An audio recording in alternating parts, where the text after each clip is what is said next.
Hello and welcome to a reading and analysis of William Shakespeare's A Midsummer Night's Dream, Act 3, Scene 1.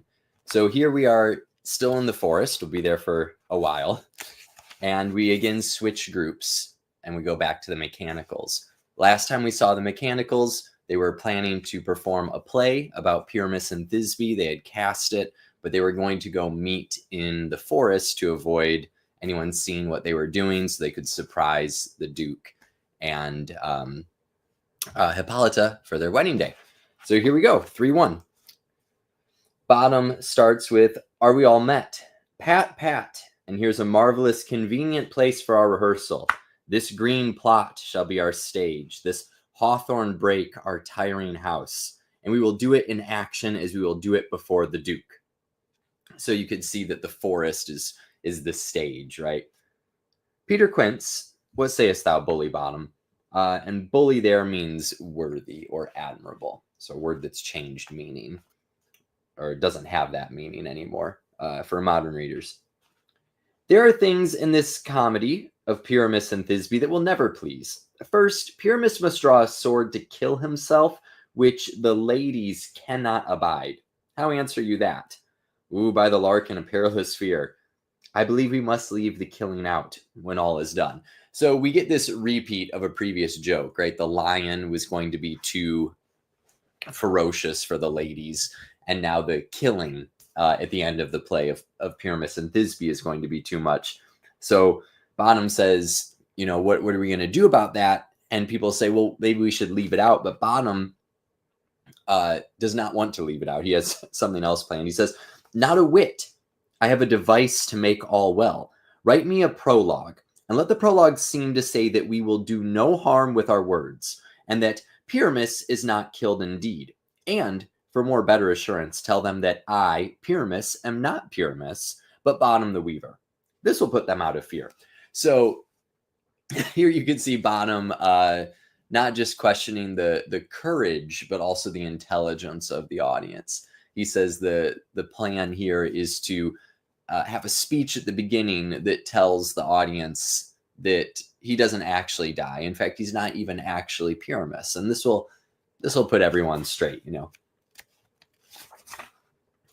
"Well, we will have such a prologue, and it shall be written in 8 and 6, which is alternating 8 and 6 syllable lines, so a ballad." "No, make it 2 more. Let it be written in 8 and 8. So Bottom is micromanaging. "Will not the ladies be afeard of the lion?" "I fear it, I promise you." "Masters, you ought to consider with yourself to bring in, God shield us, a lion among ladies is a most dreadful thing. For there is not a more fearful wild fowl than your lion living, and we ought to look to it. Therefore, another prologue must tell he is not a lion." So Snout is kind of joining in with the prologue idea here. But again, Bottom is like, no, only my ideas work. And even though that was basically the idea I just had, now it needs to be something new. He says, "Nay, you must name his name, and half his face must be seen through the lion's neck. And he himself must speak through, saying thus, or to the same effect, 'Ladies,' or 'Fair ladies, I would wish you,' or 'I would request you,' or 'I would entreat you not to fear, not to tremble. My life for yours. If you think I come hither as a lion, it were a pity of my life. No, I am no such thing. I am a man as other men are.' And there indeed let him name his name, and tell them plainly he is Snug the Joiner." So we get this different prologue, right? That Bottom says, no, don't do that prologue. Do my prologue here. And it's the person coming out dressed as a lion, but half being out of the costume and explaining that he's an actor, not a lion. Quince says, "Well, it shall be so. But there's 2 hard things. That is, to bring the moonlight into a chamber. For Pyramus and Thisbe meet by moonlight. Doth the moon shine that night we play our play? A calendar, look in the almanac. Find out moonshine, find out moonshine." Quince checks his book. "Yes, it doth shine that night." "Why, then, may you leave a casement of the great chamber window where we play open, and the moon may shine in the casement." So their plan for moonlight is just leave the window open, the curtain open, so the moon shines in. Or else one must come in with a bush of thorns and a lantern and say he comes to disfigure or to present the person of moonshine.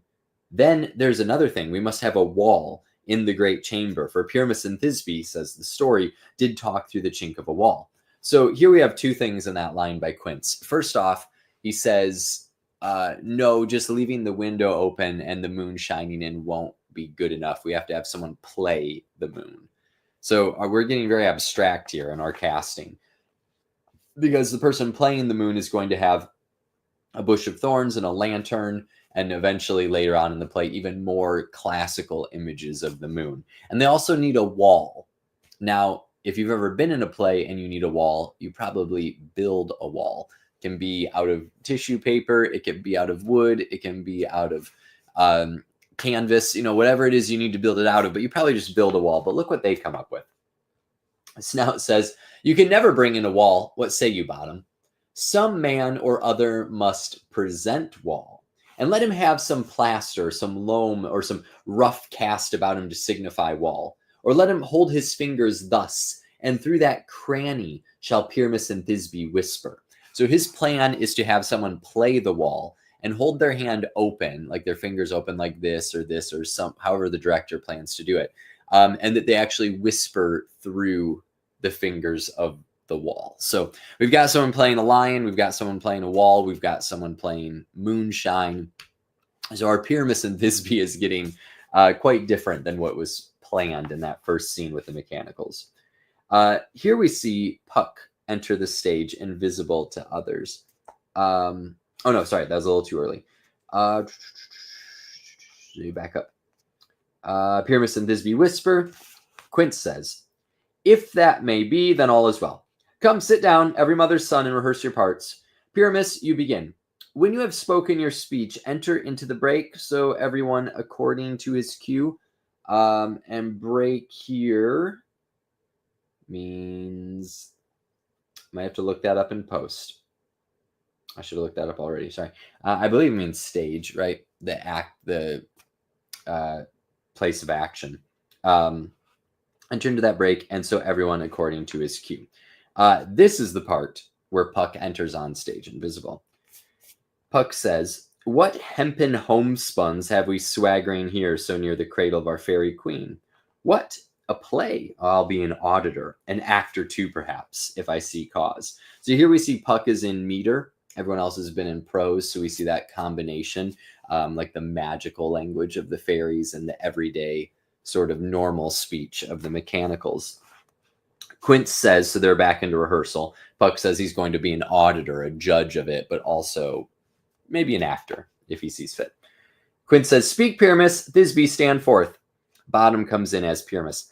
Thisbe, the flowers of odious savors sweet. Odors. You see Quince corrects the mispronunciation. Still is Pyramus.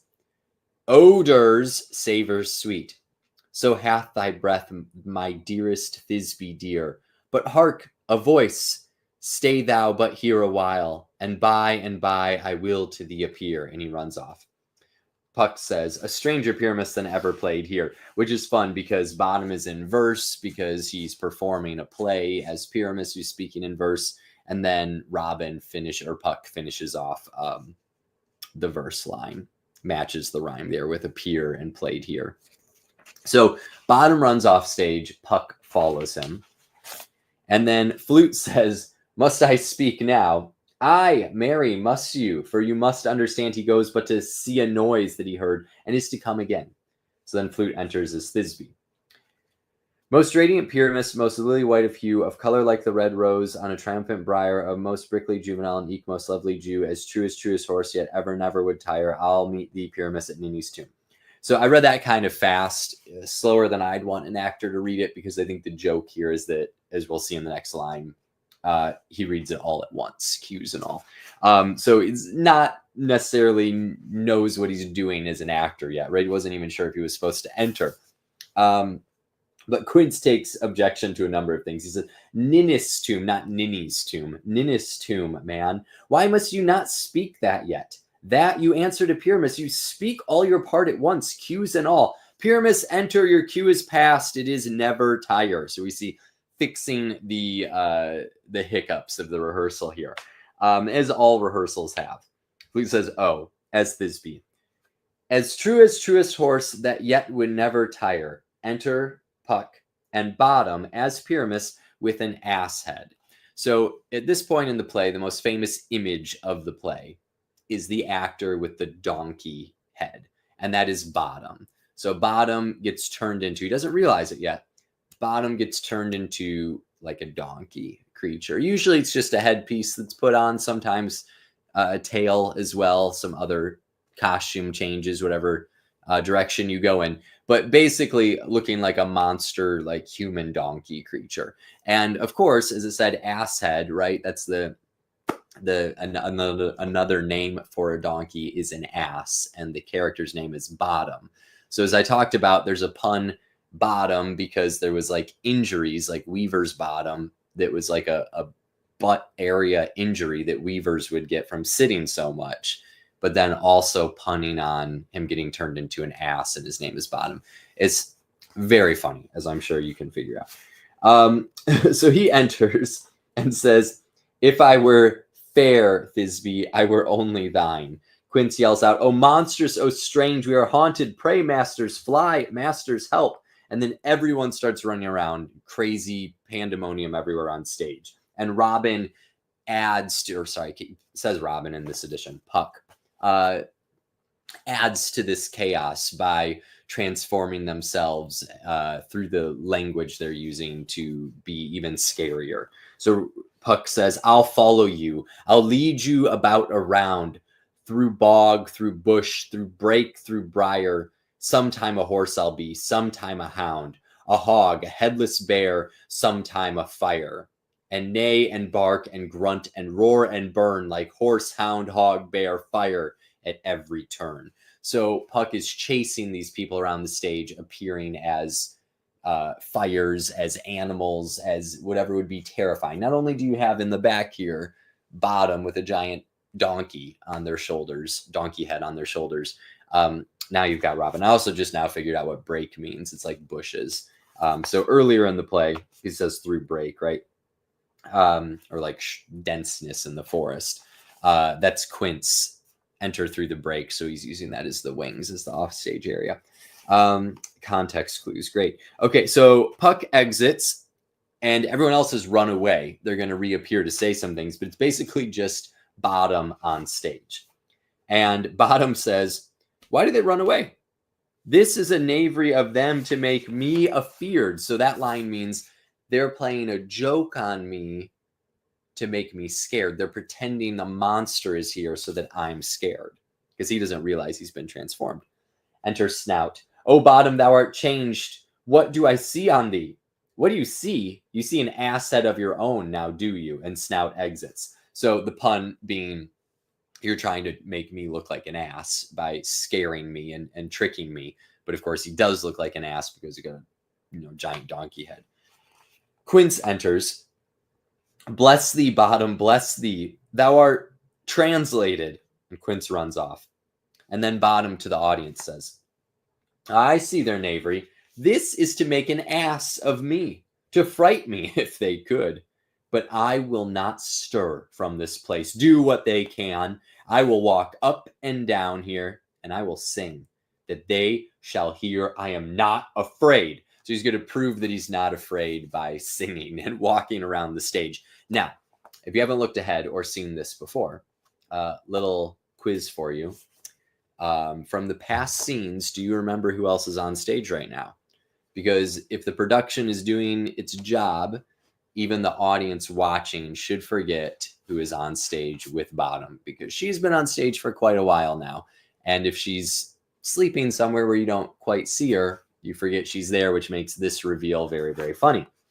So Bottom sings, the owzel cock so black of hue with orange tawny bill, the throstle with his note so true, the wren with little quill. And then the answer to the quiz question, it is Titania. Titania wakes up and says, what angel wakes me from my flowery bed? So she wakes up and immediately falls in love with Bottom, even though he's half man, half donkey. Doesn't matter because of the flower that was put on her eyelids. So she immediately falls in love with Bottom. He doesn't see her yet, so he continues to sing. The finch, the sparrow, and the lark, the plain song cuckoo gray, whose note full many a man doth mark, and dares not answer nay. And nay is funny because he sees Titania and says nay, and of course he's a donkey. For indeed, who would set his wit to so foolish a bird? Who would give a bird the lie, though he cry cuckoo never so? I pray thee, gentle mortal, sing again. Mine ear is much enamored of thy note, so is mine eye enthralled to thy shape. And thy fair virtue's force perforce doth move me on the first view to say, to swear, I love thee. So you see, Titania immediately falls in love with his singing, with his shape, and she says she's in love with him. Bottom is very taken aback. There's a fairy queen pronouncing her love for him. Methinks, mistress, you should have little reason for that. Like, I don't think you should be in love with me. And yet, to say the truth, reason and love keep little company together nowadays, which is like, hey, but what the heck, you know? You don't have reason for it, but you do, so, you know, whatever.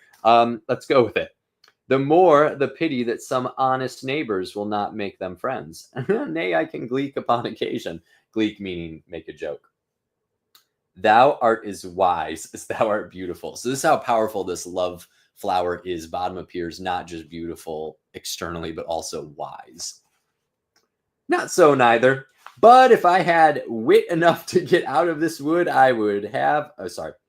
Start that over. Not so neither. But if I had wit enough to get out of this wood, I have enough to serve mine own turn. So Bottom's at least honest, right? He's like, yeah, I'm not that wise. If I was wiser, I would get myself out of the woods here. And Titania says, out of this wood do not desire to go.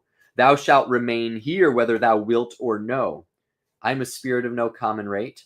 The summer still doth tend upon my state, and I do love thee. Therefore, go with me. I will give thee fairies to attend on thee, and they shall fetch thee jewels from the deep, and sing while thou on pressed flowers dost sleep. And I will purge thy mortal grossness, so that thou shalt like an airy spirit go. Peas blossom, cobweb, mote, and mustard seed. So calls in all the fairies, who say, ready, and I, and I, and I, and then all together, where shall we go? Be kind and courteous to this gentleman. Hop in his walk and gambol in his eyes. Feed him with apricots and dewberries, with purple grapes, green figs, and mulberries. The honey bags steal from the humblebees, and for night tapers crop their waxen thighs, and light them at the fiery glowworm's eyes, to have my love to bed and to rise. And pluck the wings from painted butterflies, to fan the moonbeams from his sleeping eyes. Nod to him, elves, and do him courtesy, right? So she gives this long list of things, very difficult things to do, right? Like the wax of bees and the wings of butterflies to gather, but all to take care of Bottom, to spoil him with fanning him, with providing him light, feeding him, all these different things. Peas Blossom says, hail, mortal, hail, hail, hail. And then Bottom turns to one of the fairies and says, I cry your worship's mercy heartily. I beseech your worship's name, Cobweb. I shall desire you of more acquaintance, good Master Cobweb. If I cut my finger, I shall make bold with you. So he makes a joke, basically, after every single person's name. The actor performing this should be laughing when he hears this person's name is Cobweb, because he's like, well, I'll seek you out if I cut my finger, like using a cobweb as a bandage. Be a silly name, although I kind of like it.